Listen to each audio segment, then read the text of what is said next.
Hey, so welcome to the series on decoding papers with AI. So I came across a recent paper which had cited by one of my previous paper. So this was called Prompt Engineered Detection of AI-Generated Images.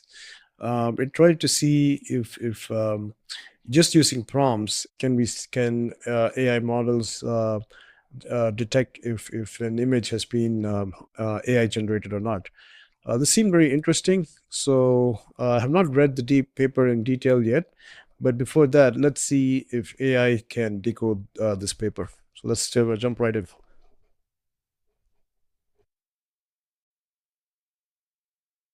So the first tool I'm going to use is SaralAI to kind of give me a quick summary of the paper. So let me just sign in really quick. And after that, let's see how we can quickly jump in.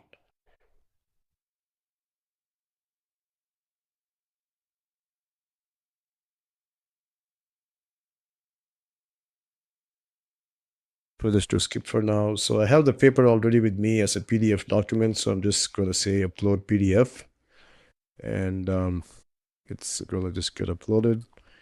And once that, so there are different options here. So what I would like to first try is I'm going to try the one-click podcast. And that's hopefully like really fast, and I want to see what it gives.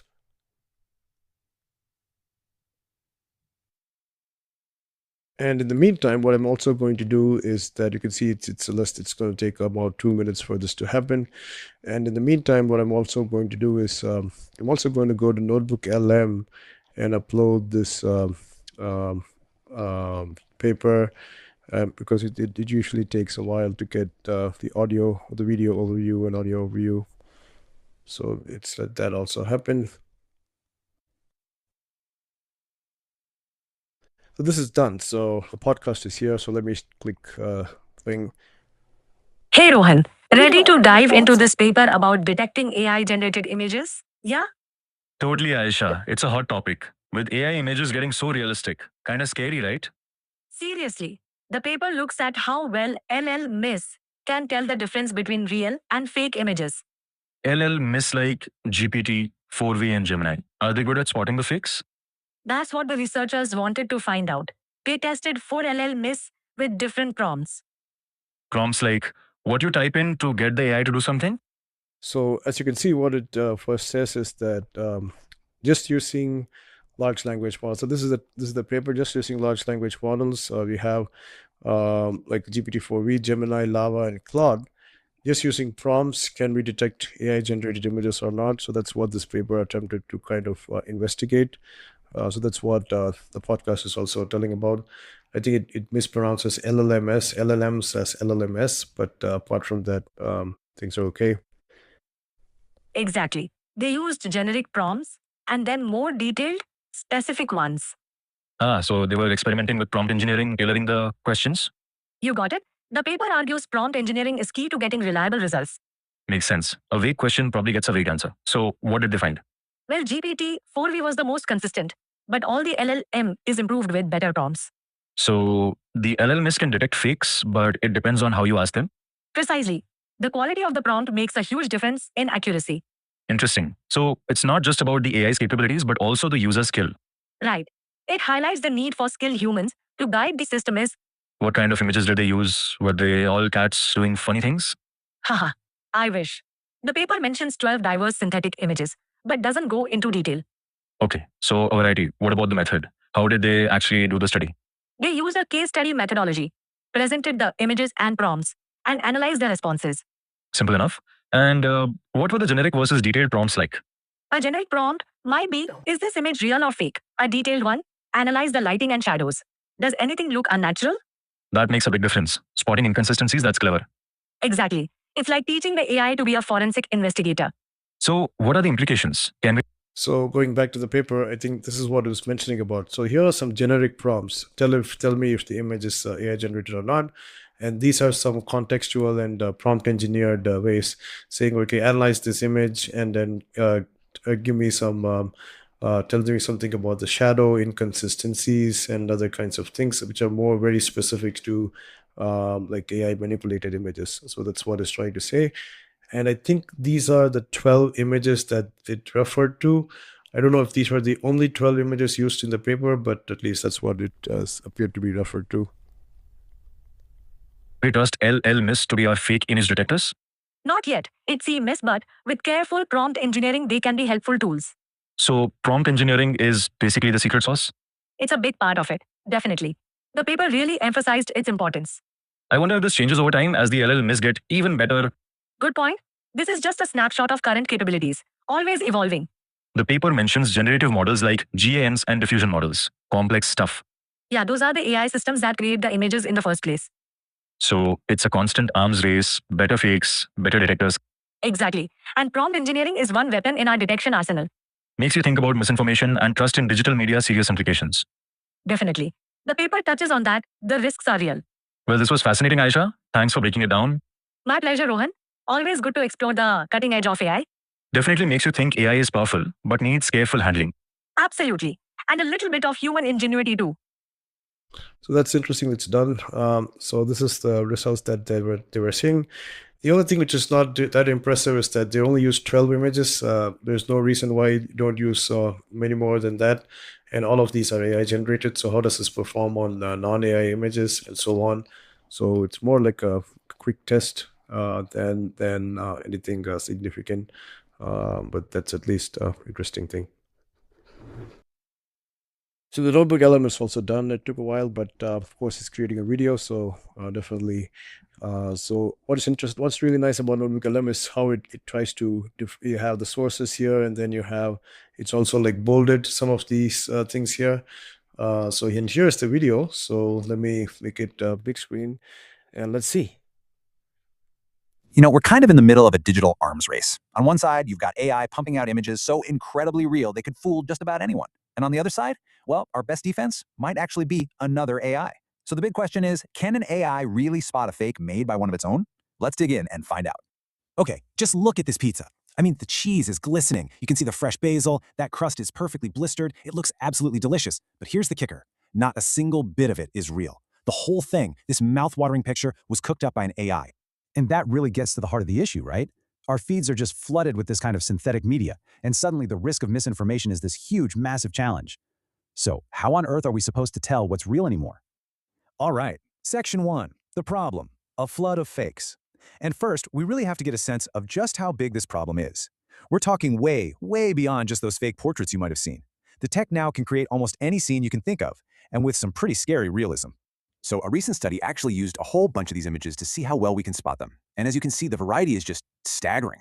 I mean, you've got everything from calm, beautiful beaches and colorful spice markets, all the way to these super detailed, futuristic cities. Every single one of these could be used as misinformation. Okay, that brings us to Section 2, the test, fighting fire with fire. So the researchers behind this paper had this brilliant but simple idea. Let's fight fire with fire. What if we use the most advanced AIs we have to try and spot the fakes that other AIs are creating? Can they catch their own kind? So they brought in the heavy hitters. Here's the lineup of our AI detectives. We've got GPT-4V from OpenAI, Gemini from Google, Claude from Anthropic, and the open source model, LLaVA. Now, these are all multimodal AIs, which is just a fancy way of saying they get both text and images. So in theory, these guys should be our best line of defense.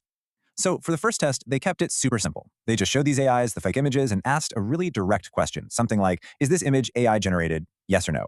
And you'd think, right, that these incredibly... So you've seen so far how the illustration of the flow is. It's absolutely amazing. It's so flawless, very simple description, and even how do they program an AI to kind of say, okay, this is what it should program, and then this is what it should do, and then say tick mark or not, and things like that, and then also perfectly sync that with the audio. So it's just absolutely amazing, quite overwhelming to see. powerful models would just nail it, no problem. Well, they didn't. Not even close. The results were honestly pretty shocking. If you look at this chart, you can see Gemini, Claude, and LLaVA. They're all just hovering around the 50 to 60% mark. That's barely better than flipping a coin. Our top AI detectives, yeah, they were getting fooled left and right. So what gives? I mean, these are supposed to be some of the smartest AI systems on the entire planet. Why couldn't they see the fakes? Well, it turns out the answer has less to do with the AI's raw power and everything to do with how we talk to it. And that brings us to the big twist in this story. The power of prompts. The researchers pretty quickly figured out that just asking a simple question wasn't going to cut it. They needed to actually guide the AI's thinking, to steer its analysis. And this right here is where everything changed. Look at the difference. On the left, you have that simple yes or no question that totally failed. But on the right, you see the new approach. Instead of that basic question, they gave the AI a job, a persona. They told it, you're an AI image forensics expert. Your job is to analyze this image for artifacts, for inconsistencies, for any... So this is usually given as a systems prompt. You say give a persona and say this is what you are, and then ask it to kind of be in that persona. So it's interesting to see this is what the paper does, and this is also being explained. little imperfection you can find. This technique actually has a name. It's called prompt engineering. And it's basically the art of crafting really detailed, really specific instructions to guide an AI toward a much better result. And in this story, prompt engineering is basically the hero that comes in and saves the day. All right, on to our final section, the verdict, a human-AI partnership. So what happened when the researchers started using these really smart, well-crafted prompts? Well, the results weren't just a little better, they were completely transformational. And it revealed the real takeaway from this whole experiment: success here depends on a human-AI partnership. And wow, this table really says it all. Just look at those jumps in accuracy. With better prompts, every single one of these models just skyrockets. Gemini shoots up from 62% to 91%, LLaVA goes from a measly 55% all the way to 88%, and GPT-4v, which was already the best, jumps to an incredible 95%. The only thing that changed? Better instructions from a human. Yeah, that 95% figure for GPT-4v is huge. It just goes to show that even the most powerful model out there gets so much better when there's a skilled human guiding it. And, the huge improvements from LLaVA and Gemini are really important too. It proves that these models have all this amazing potential just sitting there, but it takes a person, a skilled guide, to unlock it. They're super responsive once you point them in the right direction. Now, what about Claude? Its score improved too, but it had this other interesting quirk, a 15% refusal rate. So about 15% of the time, it just refused to give a straight yes or no answer. And that's not a bug, it's a feature. Claude is designed to be really cautious, so it won't make a big claim if it's not absolutely sure. You could say it's the careful, methodical analyst of the group. So here's the real takeaway. These AI detectors, they aren't magic. They're not some black box that just instantly knows what's fake. They are incredibly powerful tools for sure. But just like any advanced tool, they work best when there's a skilled human operator in charge. And this quote from the researchers really explains why that is. They say that these models mainly rely on semantic coherence. What does that mean? Well, instead of doing a deep pixel-by-pixel forensic analysis, they're basically just asking themselves, does this image make logical sense as a whole? And that's why they need us, the humans, to tell them, hey, look closer at this specific detail.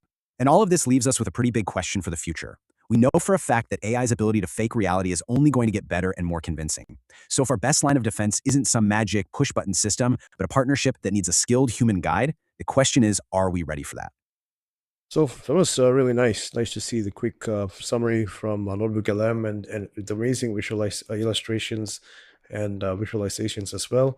What would have been even nicer if it also maybe had some one or two critical points about the paper?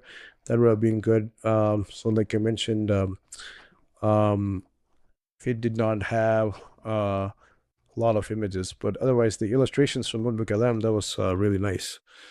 So this is about it for this paper. So it is interesting to see how quickly 4 LLMs were tried, and detective images can be AI generated images can be flagged or not.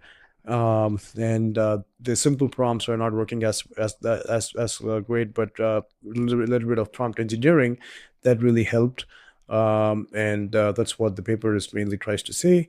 The only drawback which coming from this field that I would say, two drawbacks is one is the number of images were really low. It's just 12. And then the second part is that I don't think they tried it on real images, natural images. So would it still be like the same, if the same prompts were tried on real images, would it be flagged as fake or real? So that's also important to analyze.